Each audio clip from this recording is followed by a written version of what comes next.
Olá amigos do canal Academia Olímpia. No programa de hoje a gente vai continuar a nossa tentativa de fazer o link, de montar o quebra-cabeça entre toda essa situação que eu estou sempre colocando aqui nos nossos programas, nos vídeos que a gente grava no nosso canal.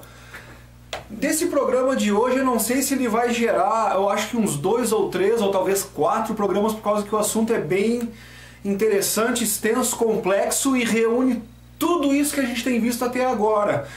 Eu tenho me esforçado muito para tentar trazer os links, as coisas mais concretas através dos fatos que possam ser observáveis, que estão registrados, através de depoimentos, fotos, gravações e por aí afora. Pois bem, nesse contexto que a gente vai apresentar agora, vai ser super interessante. Eu estou bastante excitado com tudo isso, um pouco confuso até em como explanar tudo isso, porque é uma série de coisas que se encaixam, que parecem de áreas totalmente diferentes assim, mas que levam ao mesmo ponto, e muitas informações detalhadas sobre casos, mas nunca um link entre os casos. E essa eu acho que é a parte que eu mais gosto de fazer, é linkar os casos que aparentemente não tem nada a ver uma coisa com a outra, mas a gente chega ao entendimento e vê o quanto a história mundial está realmente atrelada, e os interesses que estão por trás começam a ficar explícito. E agora, depois de 5 anos estudando profundamente a questão OVNI, como eu sempre digo, pessoal, eu só queria saber dos discos voadores. E aí a gente chega, nossa, enfim. Então eu vou tentar mostrar, e acho que vai ser o primeiro programa que eu vou fazer desses 185 que nós já temos, eu acho, se eu não me engano. Esse programa assim, ele está realmente recheado de informações e, cara, vocês vão ver que a coisa é impressionante, Então eu vou misturar aqui o nióbio brasileiro, que é um metal que nós temos uma abundância fantástica. A gente domina 98%, dizem os especialistas agora, desse minério que é importantíssimo, é valiosíssimo, está em solo brasileiro. E agora a gente vai começar a entender dizem que o assassinato do Enéas, que dizem que foi uma morte natural, alguns, ou melhor, é conhecido pela imprensa como uma morte natural, mas quando a gente fica sabendo das revelações que ele estava prestes a fazer e aonde o ponto nevrálgico aonde o Enéas estava tocando, que era a questão do nióbio, foi o que acabou gerando o silenciamento dele. Então aquilo, em tese, não foi um suicídio, aquilo foi ou melhor, não foi uma morte natural, no caso do Enéas, foi um assassinato. Nós vamos chegar também no Getúlio Vargas, lá em 54, que parece que não foi suicídio também, foi um assassinato de Vargas. Eu tenho algumas coisas para mostrar para vocês aqui, para deixar vocês se questionarem. E o golpe de 64 também, que vem depois, com a deposição de Jango, que eu já fiz alguns programas. Aliás, o título desse programa é A CIA Manda no Brasil Não É de Hoje. Então eu já sabia de muitas dessas coisas, mas o que eu encontrei nas últimas pesquisas que eu fiz, aonde eu fui estudar mais a fundo o golpe de 64, enfim, os links são fantásticos. Eu vou jogar todas as informações que eu juntei para vocês e vou deixar que vocês decidam por si mesmo. Eu tô botando fé, comentei com a minha esposa que eu acho que esse vai ser um dos programas mais interessantes que eu fiz desde que começou, Tô me sentindo muito realizado por ter conseguido juntar tudo isso e chegar nessa conclusão. Ainda são conclusões minhas, E eu espero que isso chegue ao conhecimento desse programa aqui de pessoas que têm mais profundidade no assunto e que possam me ajudar, ou talvez em algum ponto que eu esteja enganado, ou um ponto de vista baseado nos fatos que talvez esteja um pouco distorcido. Alguém com mais informação, algum historiador, pode vir me ajudar nessa questão aqui e somar, em corroborando as informações, ou dizendo, Luciano, realmente teu raciocínio está correto, que eu acredito pelo meu sexto sentido e pela quantidade de informações que eu juntei aqui, gente. Então vamos lá, tá? O nióbio, esse super metal brasileiro. Então eu não vou poder me aprofundar muito em cada questão, tá, gente? Então o que eu fiz? Eu fiz no meu canal aqui um setlist de vídeo, que que vocês podem abrir lá os vídeos e é o nióbio. Então, dentro desse setlist do nióbio lá, né, dos vídeos que estão lá dentro, vários vídeos todos relacionados a esse assunto que eu estou colocando agora. Então, desde os golpes, dos depoimentos, né, das pessoas, do envolvimento da CIA, dos americanos, né, no golpe de 64, a gente vê também, vou mostrar algumas notícias relacionadas ao envolvimento dos americanos, também da pressão dos Estados Unidos em relação ao mandato de Vargas, né, Getúlio Vargas, onde o Vargas começou a não gostar dos americanos, e não só dos americanos, né, como outros países que estavam realmente levando o Brasil embora.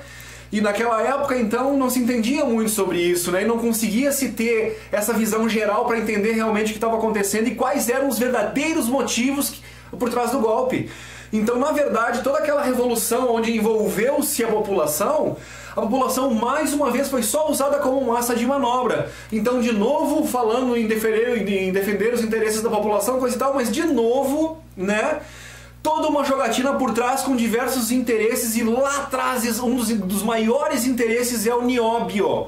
Né? Mas, Luciano, o que eu estou falando? Porque o que me interessou, o que me fez correr atrás dessa pesquisa foi uma reportagem que, aliás, está nesse meu setlist lá dentro do nióbio, que eu recomendo vocês para ver. Está lá uma reportagem sobre Catalão, em Goiás, né? Que a Wikileaks quando foi descoberto um monte de planos americanos lá, de muitos anos atrás, né? Muitas coisas vieram à tona. Entre esses segredos, o que se descobriu que gerou essa notícia no jornal local de Catalão, em Goiás, onde tem as minas de nióbio lá também, é justamente que Catalão, né, aparece, né, lá numa lista de lugares essenciais para a economia e para a segurança americana. Que então deveria ter uma estratégia especial, né, um tipo de proteção nessa região que é do Brasil, que não tem nada a ver com os americanos, mas porque uma coisa que nós temos aqui no Brasil, que é o nióbio, era fundamental, veja só, fundamental, olha onde vai a palavra. E isso é uma coisa secreta que foi revelada agora há pouco tempo atrás, então era um segredo de Estado americano, né, que eles tinham total interesse em Catalão por causa do nióbio que tem ali. Então, de novo, o nióbio, ele é extremamente importante para os americanos. E então os americanos, naquela época lá, já começou todo um movimento, né, para garantir o abastecimento de nióbio para os americanos lá, para eles poderem desenvolver a sua tecnologia e a sua segurança, a sua economia. E como nós não tínhamos descoberto ainda, né? E eu já vou falar para vocês por que nós não sabíamos sobre o nióbio e por que foi fácil de nos enganar a esse ponto, causando um prejuízo incalculável na casa dos trilhões de dólares, desde quando isso começou até os dias de hoje. E ainda não se tem uma solução. Ainda se leva o nióbio do Brasil a preço de banana. Poucos, né, têm tentado falar sobre o nióbio. E agora em 2017 houve de novo uma... Mas a gente sabe que não dá em nada, que é uma treta, a gente sabe que tem muito dinheiro envolvido. Eu vou mostrar aqui pra vocês uma notícia do Marcos Valério, lá do Mensalão. Olha como as coisas se ligam, gente. Dele falando assim, ó, que aquela história do Mensalão, no depoimento que ele deu, ele disse que aquele dinheiro que rolava no Mensalão ali pra pagar e tal, o caso do José Dirceu lá, era... sabe, trocadinho. Embora pra nós, nossa, os milhões da corrupção, coisa e tal. O que de mais bombástico do depoimento do Marcos Valério que não foi comentado, que não foi, né, que não causou uma comoção nacional como uma greve de caminhoneiros. Tu vê como a gente se rebela pelos motivos errados? Quando eu falei aqui que a gente não estava sabendo fazer essa rebelião, que a gente funcionava como uma massa de manobra, né? Infelizmente, olha como estou correto nesse infeliz raciocínio, nessa infeliz dedução, né? E que é uma constatação de realidade. Então, o que acontece? Da mesma forma, o nióbio, quando o Marcos Valério falou isso, ele disse assim, ó, a massa da grana, a grande parte da grana que movimenta a corrupção, que enche os bolsos dos corruptos, é o contrabando do nióbio brasileiro que está saindo e ninguém está sabendo de nada. E sabe, é o próprio governo brasileiro que está exportando nióbio por baixo dos panos, sem licitação, sem o conhecimento público, entendeu? Por quê? Porque os corruptos daqui querem o dinheiro, eles estão... Gente, eles não estão nem aí para as possibilidades que a exploração do nióbio sendo bem feita poderiam gerar para o nosso país, entendeu? Então eles só querem o dinheiro que cai na conta deles, eles estão vendendo para isso, eles não estão nem aí. Só que o buraco é muito mais embaixo, porque o que eles estão dando de empoderamento para as outras nações, né, em detrimento do Brasil, então isso aí, né?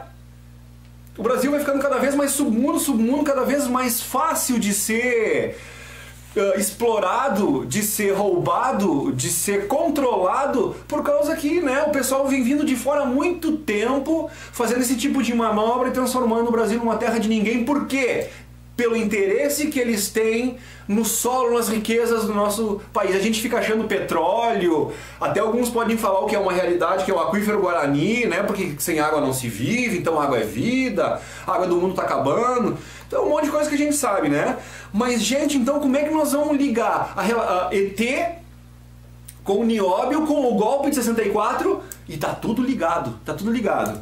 Então vamos lá, gente, vamos mergulhar nisso aí tudo agora, né, e entender aonde... E vocês vão ver a quantidade de detalhes, né, que acontece no processo todo, dentro do golpe, coisa e tal, e tu começa a dizer, meu Deus, a relação assim começa a ficar muito na cara, muito evidente.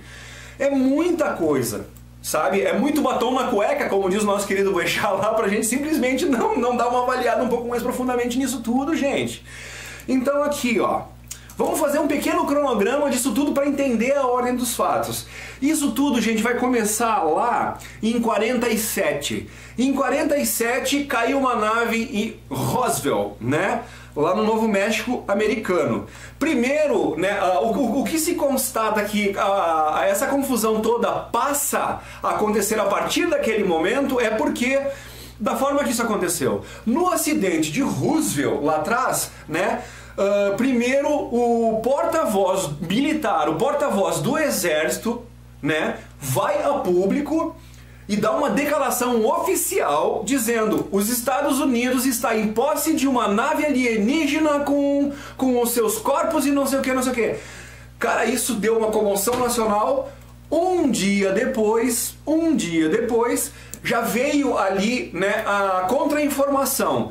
Então já tem aquela foto clássica do Jesse Marcel com o balão meteorológico dizendo: não, gente, não, era um balão meteorológico.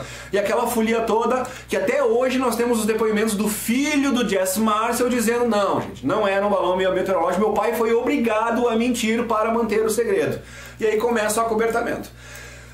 Eles não tinham um protocolo de ação, né, num caso de uma queda de um OVNI. Eles não sabiam como proceder, por isso que o cara, que era o porta-voz oficial do exército, vai a público e faz uma declaração daquelas ali. A partir daquele momento, eles começam a primeira coisa que eles percebem, pela gravidade do assunto que envolve, e naquele momento, a questão vida extraterrestre, realmente o que poderia causar, eu acho que realmente é motivo para que um grupo de governantes de um país se reúna e decida o como proceder com essa informação antes de sair estabanado, né? Então, nesse ponto, tudo bem. Então, a princípio, a atitude do Truman, nesse primeiro momento, parece elogiável, coerente, racional e equilibrada. Ok, o que o Truman faz, né, em posse desse conhecimento? E aí nós já tínhamos a CIA, que é a companhia de inteligência. Então a CIA, né, senta junto com o Truman e eles começam a dizer: o que nós precisamos fazer? Bom, primeira coisa que o Truman decidiu foi que, através do secretário de defesa americano daquela época, que era o James Forrestal, ou Forrestal, como eles dizem nos documentários aí, eles criaram o famoso MJ-12, que é o Majestic 12, né? Os 12 majestosos. Entre eles, o próprio criador dos 12 majestosos, que era o James Forrestal, ele contata mais 11 pessoas, né? Entre cientistas, entre militares, entre personalidades públicas, né? do governo e tal. E esse grupo todo, eles começam a fazer um grupo de ações, né? um protocolo de atitudes de como proceder em todos os casos, ok? Então, gente, deste Majestic 12 vão surgir várias frentes de ação sobre o assunto OVNI.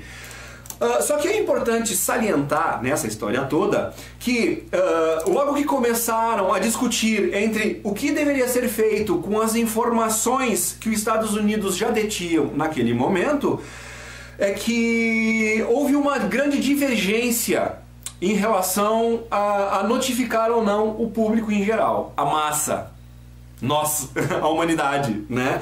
Então o James Forrestal, que era o secretário de defesa, ele acha que é importante demais e que a humanidade tenha o dever, o direito de saber. E ele vota por abrir isso para a humanidade.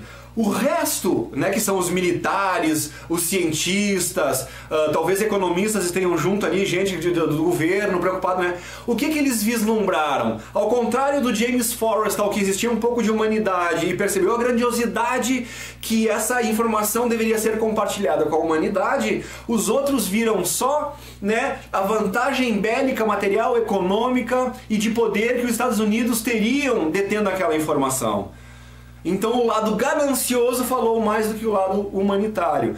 James Forrestal foi vencido nesta reunião e então, como ele era, digamos assim, divergente em relação à resolução, passou a se tornar uma ameaça, porque ele era uma pessoa que ia trabalhar fortemente para revelar aquilo ali, né? Com medo de que isso acontecesse, eles resolveram silenciar o James Forrestal antes que ele pudesse noticiar isso ao mundo. Então aí houve diz que ele teve uma crise de saúde, foi hospitalizado, né, internado num hospital lá, foi isolado, foi privado do contato com a família. Isso se estendeu por alguns meses, até que a família pressionou e disse que ia lá resgatar o James Forrestal, e naquela noite lá ele foi transferido de quarto e dizem que ele resolveu se suicidar e pulou lá de cima, morreu. E no óbito dele consta lá apenas morte por diversas fraturas, devido ao impacto causado pela queda. Ponto.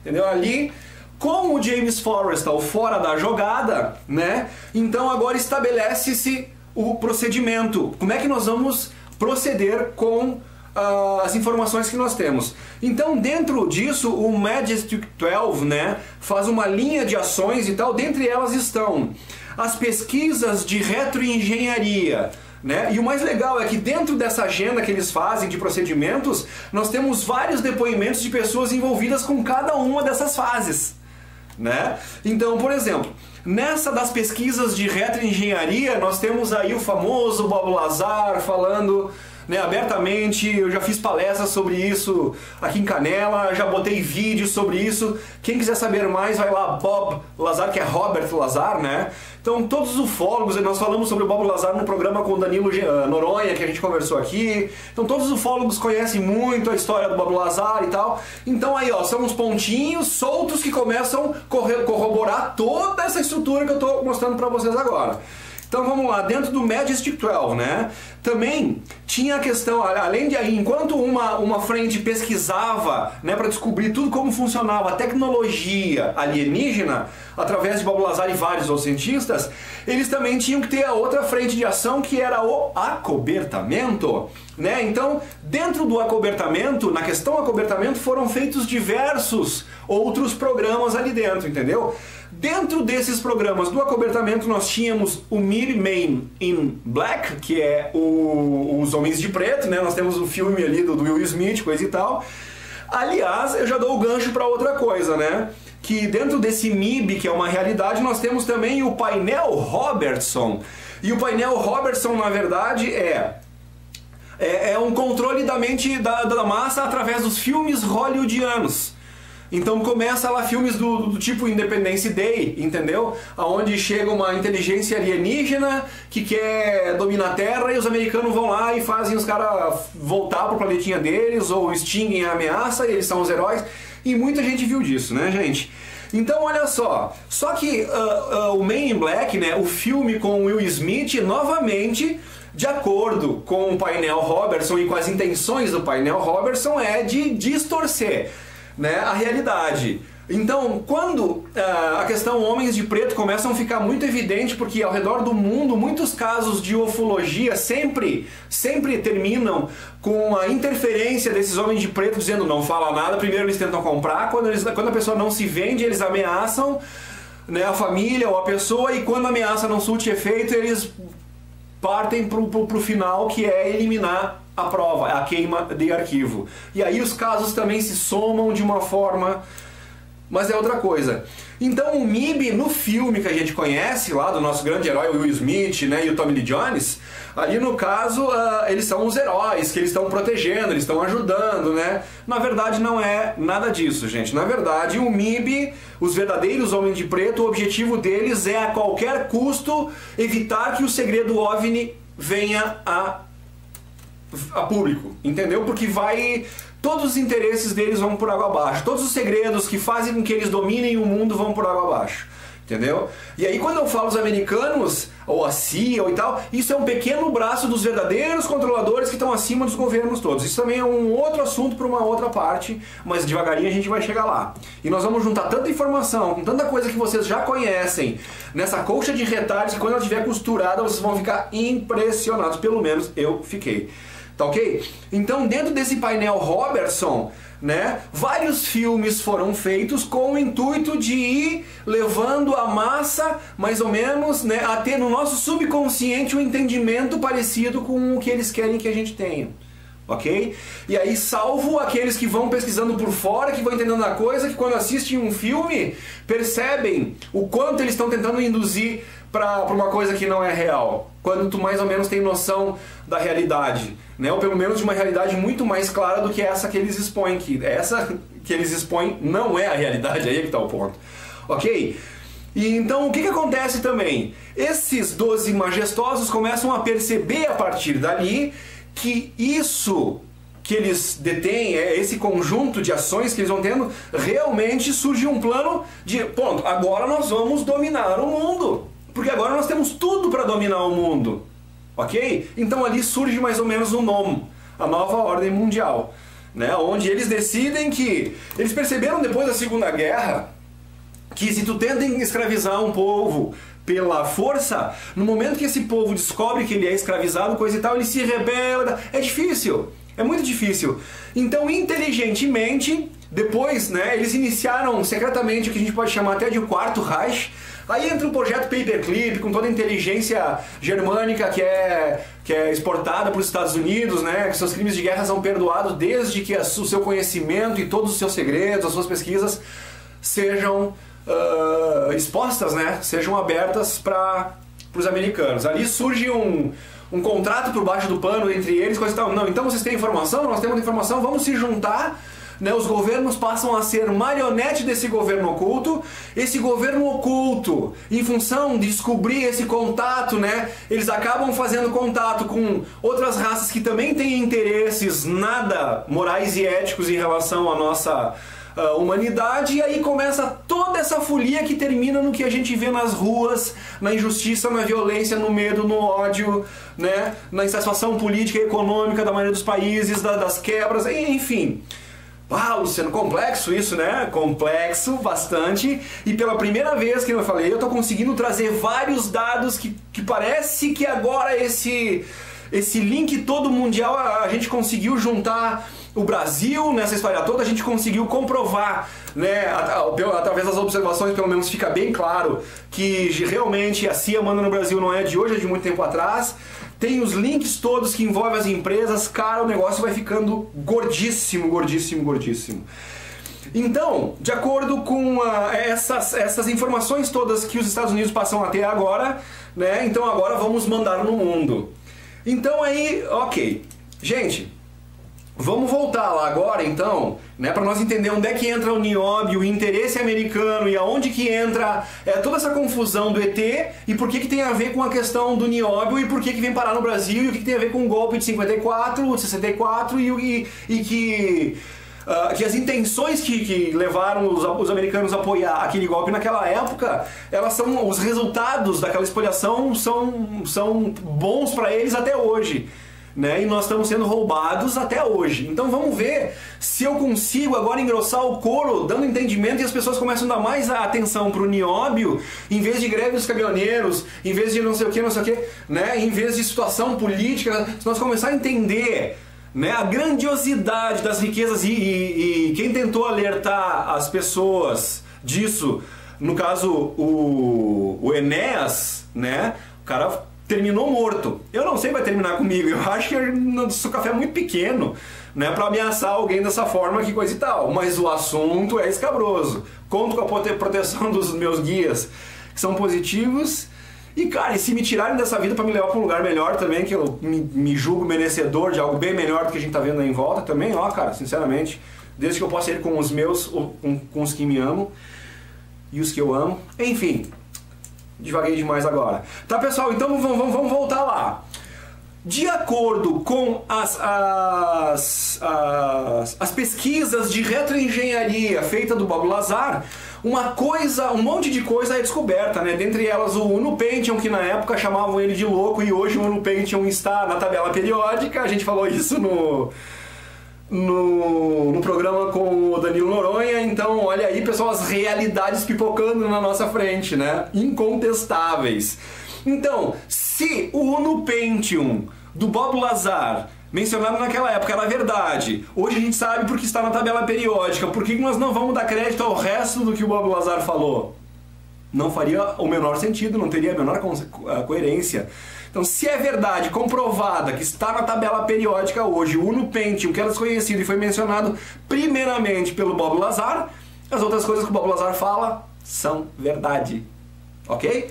Então, o que acontece? De acordo... Agora, gente, eu tô assim, ó, eu vou expor o meu ponto de vista em função dos fatos que aconteceram. Como? Depois do acidente de Roosevelt, é instalado através dos 12 Majestosos esse braço, né, dentro do projeto deles lá, que é da retroengenharia. E eles começam a descobrir coisas, e hoje a gente sabe que uma pequena quantidade de nióbio numa chapa de aço transforma essa chapa de aço extremamente resistente, né, a impacto, a temperatura, ou seja...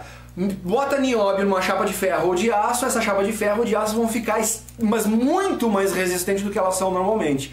Então, toda a indústria bélica que precisa de aço ou ferro forte, toda a indústria aeronáutica americana, eles dependem do nióbio. Aqui a coisa vai começar a ficar interessante para quem não conhece muito sobre isso.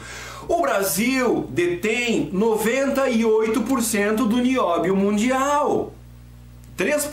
Na época era 3% e era 97%, agora parece que já se esvaiu mais 1% lá do Canadá, que detinha 3%, agora só tem 2% do nióbio mundial, e o resto, os outros 98%, estão no Brasil, divididos entre Araxá, Minas Gerais, e Catalão, em Goiás. Ok? E aí até tem as minas de Catalão e também, gente, se vocês ficarem curiosos com essa história e forem começar a pesquisar sobre o nióbio, a exploração de nióbio, contrato de exportação de nióbio, gente, vocês vão ver tanta coisa, entendeu? Vai começar a abrir um lequezinho na cabeça de vocês, então recomendo, gente. Ok? Então, baseado nessa necessidade do nióbio que os americanos têm, e eles descobrem que o nióbio está no Brasil, e daí essa revelação do Wikileaks dos pontos no mundo onde tinham coisas que eram fundamental para a segurança e para o desenvolvimento econômico americano, está Catalão. Por quê? Por causa do nióbio. Porque o nióbio era importante para tanto a indústria bélica como a indústria armamentista, né, no caso, como a indústria aeroespacial. Né? Não tem um foguete, uma nave que não vá para o espaço que não tenha o revestimento com nióbio na sua carcaça. Infelizmente, talvez essa questão do nióbio possa ser descoberta tarde demais aqui no Brasil, porque agora parece que está se descobrindo o grafeno, que é um outro material extremamente resistente. Me parece que o Chico Xavier fez alguma alusão a essa descoberta do grafeno que seria feito, que levaria né, o mundo a um outro patamar tecnológico. E só que, se não me engano, o Chico chamou isso de o alumínio transparente, que era uma coisa extremamente leve, resistente e que seria até transparente, né, como fosse... Ele chamou de alumínio transparente, né? E hoje nós temos aí o grafeno com as mesmas propriedades descritas pelo Chico, só que com um outro nome e outras palavras. Enfim, vamos adiante. Mas, então, porque nós não estamos falando aqui do futuro do Brasil agora em relação ao nióbio. Nós estamos falando em qual foi a importância do papel no nióbio para causar as interferências americanas nos golpes que aconteceram lá atrás, ok? Então tá. E olha como as datas todas batem tudo direitinho, né? 47, cai a nave e o Truman cria os 12 Majestosos para desenvolver sobre o assunto OVNI. Ok, aí eles começam a descobrir através da retroengenharia o que eles precisam, né? Além dos milhões de dólares que começam a ser investidos por baixo dos panos nos programas espaciais secretos ali, coisa e tal, né? Eles precisam também da matéria-prima. Onde que tem a matéria-prima? Tem no Brasil. O que nós precisamos fazer? Vamos lá comprar isso do Brasil. Só que o Brasil não podia saber da importância do nióbio. Então eles vêm sorrateiramente e começam a comprar esse nióbio de grupos, né, aqui no Brasil, que não estavam dando conta de, ou seja, uma exportação feita por eles, sem controle do governo, uma coisa meio assim. Quando começaram a crescer e ficar evidente, né, então alguns presidentes, como já o próprio Getúlio Vargas, começa a se incomodar com essa exploração. Eles começam a perceber naquela época lá que tem alguma coisa muito valiosa saindo do Brasil a preço de banana. E quando eles começam a se manifestar, criando movimentos para barrar essa libertinagem, né, das empresas que estão vindo para cá, né, aí então as empresas dizem, opa, gente, a nossa reserva, o nosso abastecimento de nióbio no Brasil está correndo risco. De novo, conjecturas minhas. Aqui são, né, é o que eu imagino baseado em todos os fatos que eu tenho. Né, os caras começam a se sentir ameaçados porque eles precisam desesperadamente do nióbio que está no Brasil, então eles têm que começar a agir. Só que nesse ponto, o Majestic 12, eles começam já a se mexer por baixo, na verdade por baixo dos panos e por cima dos governos. Isso é interessante, né? Em secreto, porque no momento que eles não são eleitos, eles não precisam ser cobrados, eles não precisam dar satisfação dos seus atos, porque a gente cobra de quem? Cobra dos presidentes. Os presidentes que é que dão a cara ao tapa ali através das suas atitudes, suas ações, coisa e tal. Então eles são marionetes desse grupo de controladores. Ok? Então eu acho que depois do Truman sabia de tudo, porque ele é o presidente que cria o Majestic 12. O presidente que vem depois também sabia de tudo, porque é o Eisenhower, e toda a comunidade ufológica já sabe do Tratado de Criada que o Eisenhower fez em 63, né? E coincidência, né? Um ano antes do golpe que foi feito aqui no Brasil. Na verdade, quando o golpe ocorreu, quem estava já no governo americano no seu primeiro mandato era o Lyndon Johnson, né? Ok, e aí a coisa começa a ficar muito interessante quando a gente tem as gravações que foram liberadas agora